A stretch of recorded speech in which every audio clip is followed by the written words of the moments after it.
Okay, welcome back to Unbound Being. My name is Roel Boom, and I shed light on some of the darker subjects or the unknowns of these worlds. And one of the unknowns that we have that the world right now is not concerned with mostly, that you can see in the world of the TV and the shows and the media and all the movies and almost every conversation, you find at the dinner tables in any restaurant almost across the entire planet, except some very rare exceptions, is that nobody focuses anymore on the truth. And therefore, by being focused not on the truth and what you truly are, your being, your eternal awareness, the very pure perception of a perceptive space that is the attention itself, you, the true you, without the identification with the body and the mind and all the concepts and ideas and belief systems, all these layers that become the layered stratums of delusion, of Maya, is that when you don't have that,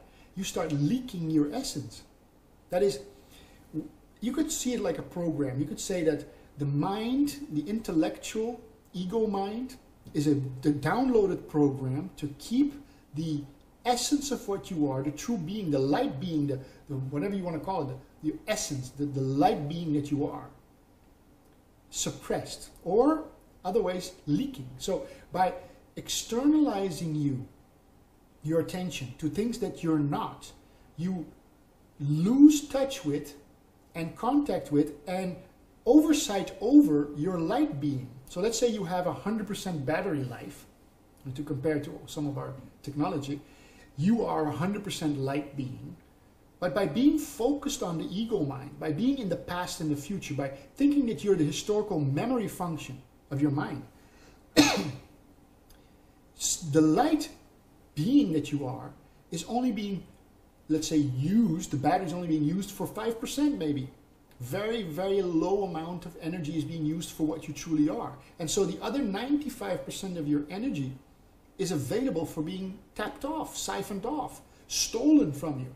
In a way, the ego mind is a parasitical installment that keeps your attention as the light being as you are focused on a lower realm, on a lower level of functioning, in order so that the other energy can be siphoned off by other beings or entities or whatever you want to call. In a way, you're leaking your essence. Now, I don't want to say necessarily that there's other beings feeding off of you, but in a way that could be said to be the case. If you're distracted enough by being identified with something that you're not, you're literally looking the other way. You're looking the other way, and therefore your home, your bank account, your light energy field, your battery power is able to be tapped in by others because you don't even know that you're being stolen from.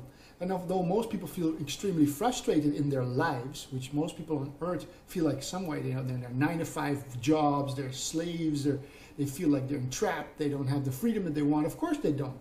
Because the diversion mechanisms is so that the ego mind can keep you focused on a very small section of what you truly are, on basically what you're not, in order for what you truly are to be siphoned off. And your essence is leaking. You're leaking your light being. So the ego mind is a foreign installment. Whether you want to see it as something that you did to yourself or consciousness does as a game, like a divine Leela, where the whole universe is just playing at being lost, or whether there's other beings installing stuff into you, and therefore using you as like we do with the animals. I mean, we do the same thing. There's actually, I saw the other day something on bears or something where I think liquid from their liver or from their kidneys or something is being siphoned off because, Chinese medicine uses it for something. So they got these bears locked up with this thing stuck inside of their liver or something, so it's bleeding off this liquid that they use for medicine. Well, we're in the same way. We could be considered what do you call it, father, really, or we're not father, but animals. We're just, cattle. And in this way, not maybe for our physical bodies, but for the light being that you are, the free energy field, the high potent, omnipotent, eternal being, light energy that you are, but you don't know because you're identified as the body and the ego mind, thinking that you're something small. And therefore you're leaking your essence.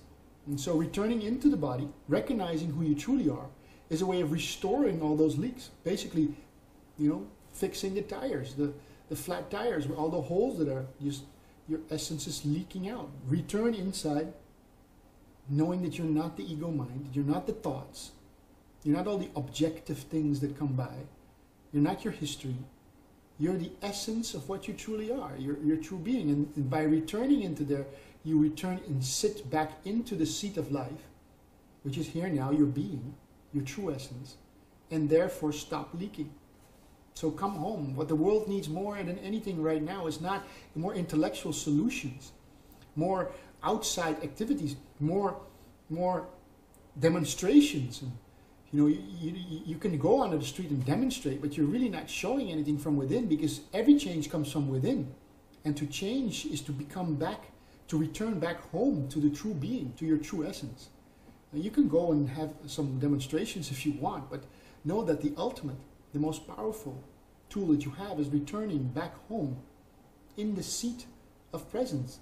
What the world needs is embodiment of light bodies, the real realization of true masters, true gnostics, true yogis, true gurus, people who have returned to their being instead of their mind, which is the ego mind, which is a foreign installment that is trapping and causing you to leak.